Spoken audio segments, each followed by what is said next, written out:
All right, so as I've looked over the pieces, because ever since we bought it out, I don't totally remember what the instructions say, but we've moved it, taken it apart a couple of times. It's totally simple. But as I look at it, all four ends of the bed are symmetrical, front or back. So if I was to install this piece this way or this way, it makes no difference. It's the same on both sides. Now, since these are used, and we've already screwed in this way, it has left a mark where the bolt sits, so you probably want to do it the same way, but it wouldn't be wrong to do it the other. The only difference in that statement is these two are for the top and those two are for the bottom, because they have these holes in here that we'll insert posts into, and so then there are holes in the bottom of these legs that will go on top of those posts, keeping the bed nicely locked into place. So when we go to assemble this, again, it doesn't matter, and the same is true of these, left and right. There is no left and right. They're one or the other. Because I don't have that one out, maybe there's a difference there, but I don't think so. I think what it is the height of it on that one is higher.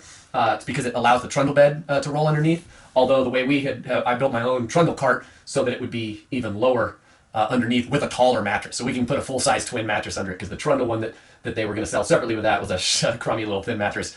So I built my own little cart, didn't buy the trundle accessory kit, so that we could roll a full-size, a standard twin mattress underneath it. So that the underside of that one is taller than the underside of this one. As well, on the ends of that one, there are pieces of wood here that block you seeing this edge of the trundle to make it a bit cleaner look. But other than that, it goes right together as we said. So the first thing that we need to do is remove the little cylinders off of that. There is a screwdriver, flat head screwdriver end, so that you can twist these once they're in there. And so what we do is on the insides of this, we slide it in. If you slide it in just right, then that'll be, you don't even need it. So this is the end where I was talking about, and we had these little pieces that we've now pulled out. This one and this one, and I'll go ahead and pull the other two so that I'm ready for the other side. So now I've got the four long bolts and these four inserts that receive the bolts through the two pieces of wood. And I don't know if you can see that, but there's a little flathead piece there, and if it goes right in that hole and it's sort of lined up like the bolt would be coming in, nice and horizontal, that's how it works. But even if it's a little off, the bolt seems to kind of grab it when it's coming in, and you can adjust it with your fingernail. So with that in place, you can turn it. All right, so now I've got this here, and what you can't see, but I'll be pulling up in just a second, is that board down there. So we are going to insert a long bolt through there and through there, and I'm going to do the same over here, because it will be helpful to do these at about the same time so that I'm not injuring the pieces. And so what we're going to go for, I'm going to lean this a little bit at me as I lift these up. So now with both of these coming up, a little tricky if I had a helper.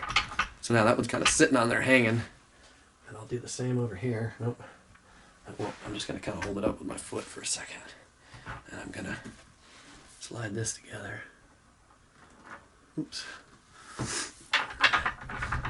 There we go. And by twisting it just so it kind of holds on to it. Yep. And the teeth grabbed.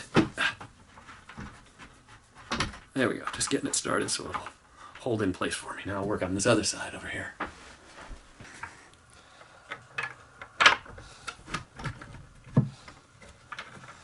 And tighten it a little bit. That one grabbed. The other one didn't want it, so I'll twist the other way and try again. With the bolts hand tightened, now I take the drill or the Allen wrench, if that's what you're using, and go around and tighten down all 8 bolts. Next we get the slats that hold the mattress, and we spread those out evenly. The nylon strap helps with that, but now they're nice and spread out. For this demonstration, you'll only see me put in 4 screws instead of each slat on every side, but I'm going to take this right back apart, so I want it to be done. All right, so you'll need a partner for this. This is not a one-person maneuver. You put we just have these steel, I guess they're steel, real heavy-duty cylinders, and they go in here. And then with your partner, you're going to carefully lift this up and set it on. And so here we go. And we'll just set it on top of there.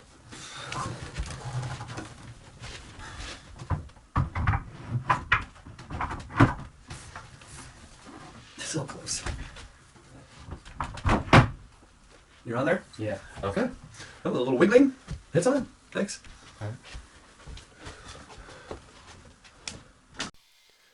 In this section of the video, you'll see me attach the side rail here on the front side. There's two railings. One I guess you would call the front, or the short one that you'll see me put on has an opening at the each end of the bed, but the where we screw it in with four Allen bolts, just like at the ends of the bed, the spacing there is the same on both the full length rail that I point out can go on the far side of the bed, and then this close side where you see me screwing it in there using the Allen bit on my drill, then allows an opening on either side of that bed for you to hang the ladder, which you'll see me do in just a moment. It's nice because you can move the ladder to either side depending on what's going on in the room. As well, the underside with the trundle bed, when it's time to take that out, you can quickly unhook the ladder, roll the trundle bed out for whoever's staying the night, and so it's very convenient that way. And that's how you put the bed together. Alright, so this will be what I call the full assembly, or it's actually me disassembling the bed, played in reverse video at high speed. So you can see there we've got both a top and a bottom end board, four rails, the mattress slats, and then down at the end there are the other two. So here we are with two of the side rails for the bottom bed, and we're going to need to attach the headboard on that. And so we just need to make sure that we are mounting a bottom one if we're intending to be assembling the bottom versus the top. I'm here doing the bottom at first. So grabbing the other correct headboard, that is a bottom one with the holes on the top, inserting the necessary I guess they'd be little internal nuts that the bolts slide into, and bolting them in. Then we're going to repeat that process with the railings and the two headboards, the 8 bolts and the 8 internal nuts, that you get them seated on there and then hand tighten just a little bit so the thing doesn't fall apart, and then you go around with your tool and tighten everything down. With that done, now we can get the mattress support slats. We've spread those out nice and evenly.